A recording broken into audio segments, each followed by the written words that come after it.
بسم اللہ الرحمن الرحیم۔ السلام علیکم۔ ابرار رشید آپ کی خدمت میں حاضر ہے۔ دو انتہائی افسوسناک واقعات جو پاکستان کے دو مختلف شہروں میں ہوئے ہیں وہ آپ کے ساتھ شیئر کروں گا، ندامت کے ساتھ، شرمندگی کے ساتھ، بطور پاکستانی، بطور مسلمان، اور وہ بھی رمضان کے مہینے میں۔ اور اس کا مقصد ہرگز ان برائیوں کی تشہیر کرنا نہیں ہے یا ان کو پروموٹ کرنا نہیں ہے، صرف لوگوں کو یہ بتانا مقصود ہے کہ ہم کس قدر اخلاقی طور پر، مذہبی طور پر، سماجی طور پر کس قدر گر چکے ہیں، اور پھر بھی ہم اپنے آپ کو مسلمان کہتے ہیں۔ چھوٹی چھوٹی بات پر مشتعل ہو کر ہم کسی دوسرے مسلمان پر بڑے بڑے فتوے صادر کر دیتے ہیں۔ جناب، یہ دونوں واقعات جو ہیں، آپ یقین کیجئے، آپ بھی سنیں گے تو شرمندگی سے تھوڑی سی بھی اگر کسی میں انسانیت کی رمق ہوگی تو اس کا سر شرم سے جھک جائے گا۔ پہلا واقعہ اس طرح ہے کہ سوچتا ہوں شہر کا نام لوں نہ لوں، کیونکہ اس میں اس شہر کا تو کوئی قصور نہیں ہے، نام لے لیتا ہوں۔ مظفر گڑھ کا یہ واقعہ ہے۔ وہاں مسجد میں اعتکاف بیٹھے ہوئے ایک شخص نے، بدقسمت درندہ صفت شخص نے، دوسرے کسی بچے یا نوجوان کے ساتھ بدفعلی کا ارتکاب کیا، یعنی بدفعلی کا مرتکب ہوا۔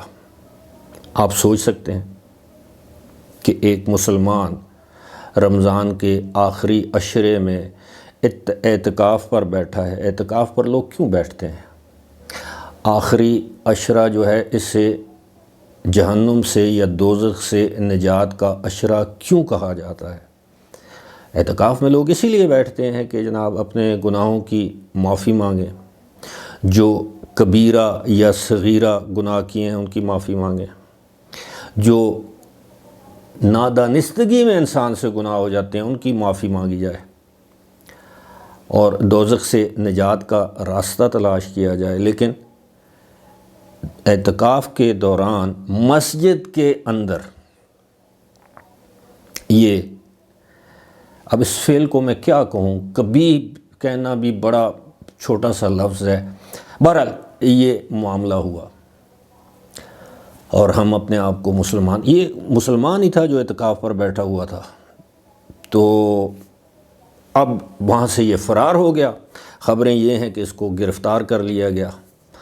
اب میں یہ تو نہیں کہہ سکتا کہ نہ میرے پاس کوئی قانون ہے نہ اختیار ہے کہ اس کو سرعام سنسار کیا جائے، لیکن کم از کم ایسی سزا ضرور دی جائے کہ جب تک یہ حیات ہے، زندہ ہے، یہ جیل سے باہر نہ آ سکے۔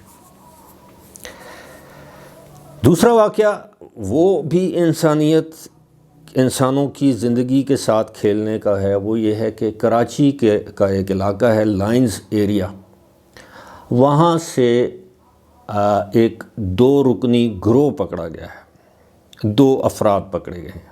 کاروبار وہ کیا کر رہے تھے؟ جعلی ادویات کا۔ کس مرض کی ادویات بنا رہے تھے، اس پر آپ نے غور کرنا ہے۔ کینسر کی، امراض قلب یعنی دل کی بیماری کی، ذیابیطس یعنی ڈائبٹیز کی، شوگر کی، اور ایک اور یہ بلڈ پریشر کی، ہائپر ٹینشن جسے ہم کہتے ہیں، بلڈ پریشر کی ادویات جعلی بنا کے، اور کراچی کے پوش ایریاز میں۔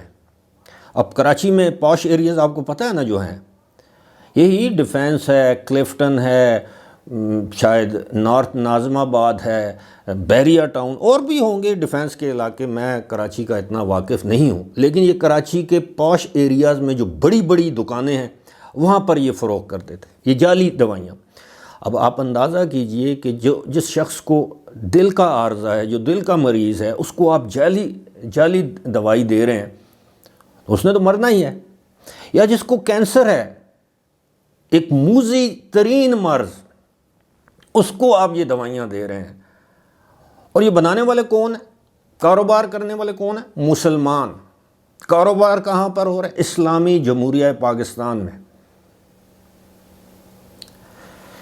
بہرحال ایف آئی اے نے ان کو گرفتار کر لیا۔ اب پھر میں کہوں گا کہ رمضان کے مہینے میں پھر ہم اپنے آپ کو مسلمان کہتے ہیں، رمضان کے مہینے میں سب سے زیادہ ذخیرہ اندوزی، منافع خوری رمضان میں ہوتی ہے۔ انتہائی تھرڈ کلاس، انتہائی ناقص اشیاء خرد و نوش رمضان میں آپ کو مارکیٹس میں ملیں گی، چاہے وہ چاول ہوں، چاہے وہ دالیں ہوں، چاہے وہ سبزیاں ہوں، چاہے وہ پھل ہوں، چاہے وہ آئل ہو، چاہے وہ بیسن، کوئی چیز آپ کو 100% خالص نظر نہیں آئے گی۔ اور پھر وہی دکاندار جو ذخیرہ اندوز کی گئی چیزیں فروخت کرتا ہے، بڑے زیادہ پروفٹ پر فروخت کرتا ہے، وہ بڑے فخر سے کہتا ہے جی میں روزے سے ہوں، پھر اپنی نماز کے وقت اپنی دکان کا شٹر نیچے کرتا ہے، اپنے پائنچے ٹخنوں سے اوپر کرتا ہے، بڑے خشوع اور خضوع سے وہ نماز ادا کرتا ہے، نماز پڑھتا ہے، اللہ جانے کس منہ سے وہ خدا کے حضور پیش ہوتا ہے۔ یہ ہے ہماری قوم کے زوال کے اسباب، اصل جو اس کی وجوہات ہیں کہ ہم اپنے 4 پیسوں کے لیے پوری انسانیت سے کھیل سکتے ہیں۔ یہ انسانیت سے کھیلنا ہے۔ آپ جعلی دوائیاں بنا رہے ہیں، آپ چیزوں میں ملاوٹ کر کے لوگوں کو فروخت کر رہے ہیں، آپ کیمیکلز ملی، پاکستان کی کوئی ایک چیز جو ہم پاکستان میں بنی ہوئی کھاتے ہیں، چاہے وہ سبزیاں ہوں، چاہے فروٹ ہوں، وہ کوئی ایسی چیز نہیں ہے جو کیمیکل سے آلودہ نہ ہو۔ پھر ہم کہتے ہیں جی ہمارے ملک میں کینسر کی وبا بہت تیزی سے عام ہو رہی ہے، دل کے امراض بڑھ رہے ہیں، شوگر ہے لوگوں کو، بلڈ پریشر ہے، کیوں نہ ہو؟ ہر چیز میں ملاوٹ۔ بہرحال جی یہ ایک ایسا معاملہ تھا، میں نے کہا میں آپ کے گوش گزار کروں، آپ دعا کریں رمضان کا مہینہ کہ اللہ تعالیٰ ایسے لوگوں کو ہدایت دے، ہدایت نہیں دیتا تو ایسے لوگوں کو نیست و نابود کرے، دنیا میں ہمارے سامنے نشان عبرت بنائے تاکہ ہم لوگ ان لوگوں کے اس انجام سے عبرت پکڑیں اور اپنے ملک پر، اپنی ذات پر، اپنی قوم پر رحم کریں۔ فی الحال مجھے دیجیے اجازت، خدا حافظ۔